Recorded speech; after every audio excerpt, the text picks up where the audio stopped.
Fala galera, tudo bom com vocês? Meu nome é Victor Moraes, esse é o canal de NFT mais rico desse Brasil. Eu vou falar de pertinho aqui com vocês, porque tem um cara, um ser humano, que mora perto de mim, que ele bota o som pra toda a rua ouvir. E eu tenho que gravar mesmo assim, tá? Então, vamos lá.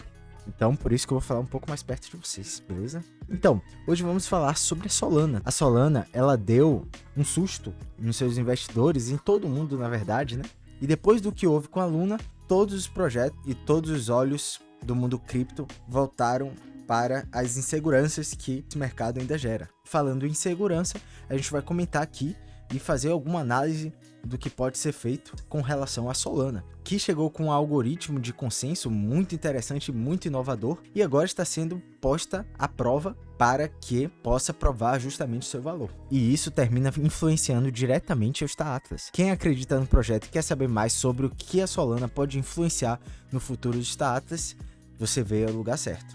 Então, em troca disso tudo, eu peço só que você deixe um like, que se inscreva no canal, que isso ajuda muito a difundir essa informação para todo mundo. Então, uma introdução rápida aqui sobre a Solana é que a própria Solana ela chegou no mercado com a implementação de um modelo super promissor, onde que os investidores denominavam ela a Ethereum Killer, né? A matadora de Ethereum, porque ela se mostrou muito inovadora com o seu algoritmo de consenso.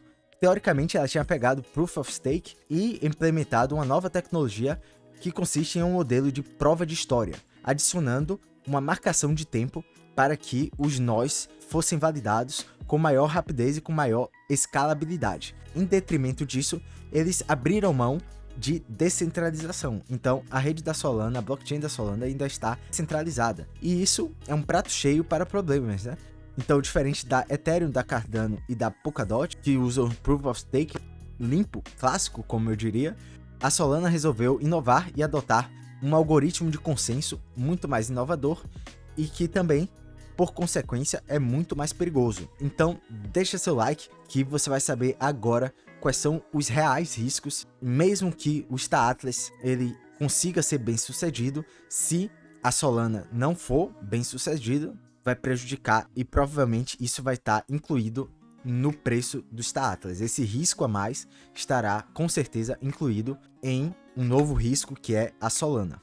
Então, implementando esse modelo inovador que faz com que poucos validadores eles tenham um impacto bem grande na rede, isso gera alguns riscos. A blockchain é muito recente e não passou por um nível de estresse suficiente, e quando passou, ele falhou, então gerou um desligamento da rede, a rede teve que ser reiniciada. Então isso aconteceu bem recentemente e com certeza é um risco para todos os investidores de Solana e todo o seu ecossistema. O Star Atlas está incluído nele. Atualmente, a Solana possui 1.769 validadores e 19 super monitores. Esses super monitores fazem parte do Proof of History. Então, exemplificando aqui, o grosso passam por esses 19 super monitores, e desses 19 super monitores, a validação dos nós passa para os seus validadores. Então é como se esses 19 recebessem a carga pesada, né? O grosso. E os 1.769 atualmente validadores só confirmassem o que esses 19 super monitores estão falando. Então, se não houver um consenso entre todos esses validadores, a transação ela não é aceita. Então, outro obstáculo que a Solana ela enfrenta é do seu ecossistema, que ainda não é tão maduro, por exemplo, como o da Ethereum. Vocês devem estar se perguntando, então, com todos esses problemas, com toda essa inovação que a Solana traz para a gente. Então, com essa falha que a gente presenciou semana passada da Solana, que já é a segunda no intervalo de um mês, o que é que segura essa credibilidade da Solana? O que é que ainda faz a Solana ser enxergada como um ativo que vale a pena ser construído um ecossistema nele? Então, existem alguns pontos aqui.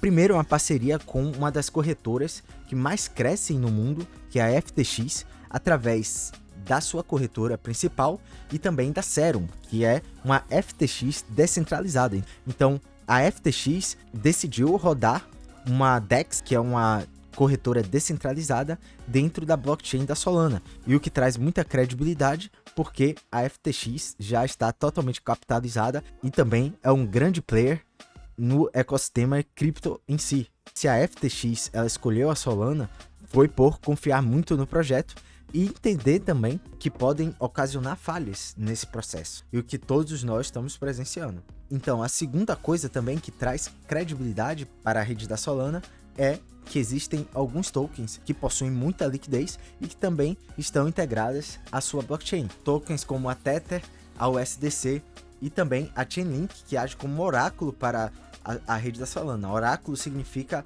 que ela pega dados externos e internaliza na sua blockchain. E nesse quesito, a Chainlink é uma das mais eficientes do ecossistema cripto. Então saiu um artigo aqui da Infomoney, escrita pela CoinDesk, que explica um pouco mais sobre esses validadores, sobre o que aconteceu com a Solana recentemente, né? Eles falam aqui que os validadores reiniciaram a rede após 4 horas ao desabilitar as chamadas transações duráveis de Nonce, o que afetaram algumas exchanges. Você já vai entender o que significa essas transações Nonce. Validadores começaram a reiniciar a rede apenas depois de desabilitar as chamadas transações duráveis de Nonce. Elas ficaram desligadas até que os desenvolvedores identificassem o problema e consertassem, tá? Eu tô falando aqui no passado porque isso já aconteceu.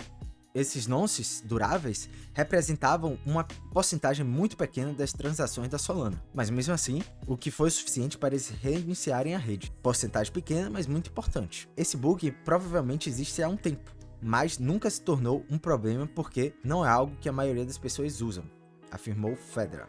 Aqui eles explicam que nonces duráveis que são assinaturas offline. Por exemplo, um administrador que assina as transações da Solana com 2 computadores isolados podem não conseguir terminar o seu trabalho em um único bloco. Nesse cenário, as transações da Solana não iriam funcionar.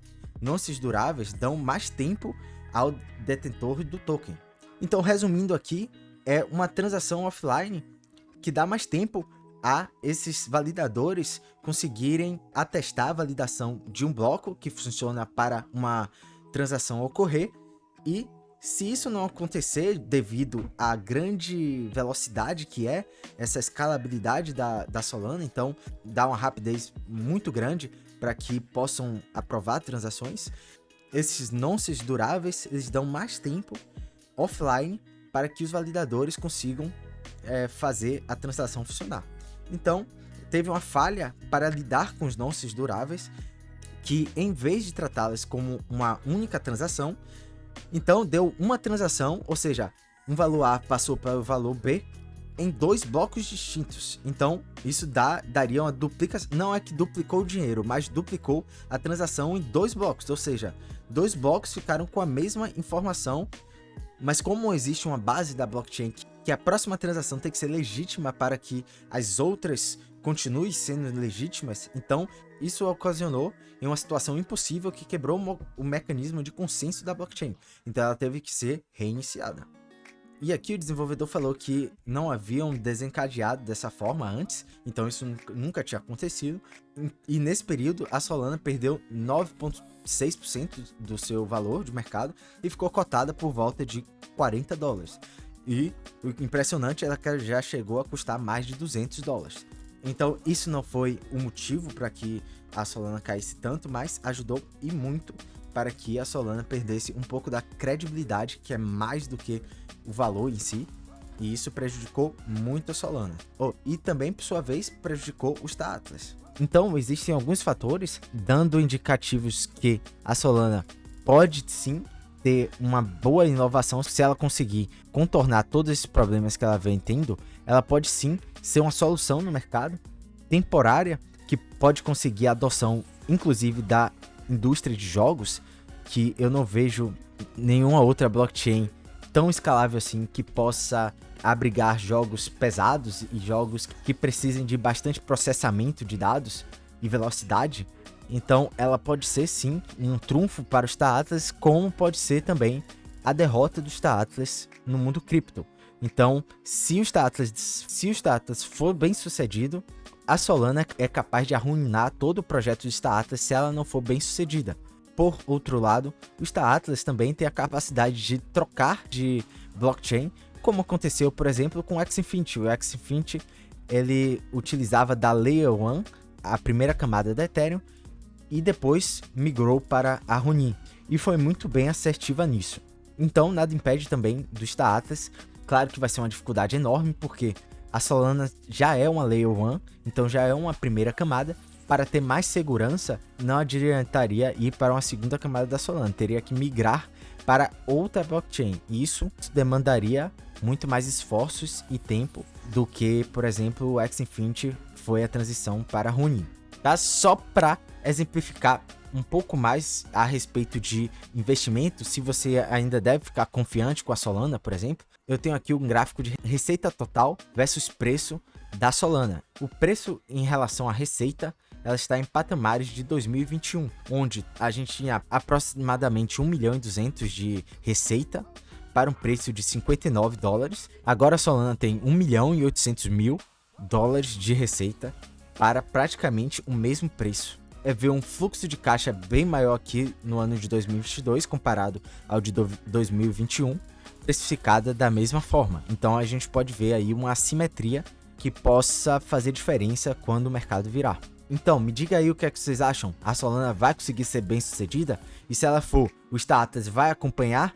Ou a Solana vai acompanhar o crescimento do Status? Então essa é a dúvida e também o que você deve ter em mente e pesar no seu investimento. Se vale a pena mesmo para você investir uma quantia de capital em uma blockchain que ainda está no começo da sua jornada e passando por alguns problemas que podem ser contornados mais para frente, mas que atualmente esses problemas têm gerado bastante ruído para o ecossistema da Solana, o que o Status está muito enraizado. Então me diga aí se o Status vai estar em apuros com a Solana, se ela deveria migrar para outra blockchain. Me diga aí o que vocês acham, tá? E também me deixem saber se essa análise aqui fez sentido para você. Se fez sentido, já deixa aquele like, se inscreve no canal. Valeu, falou e tchau!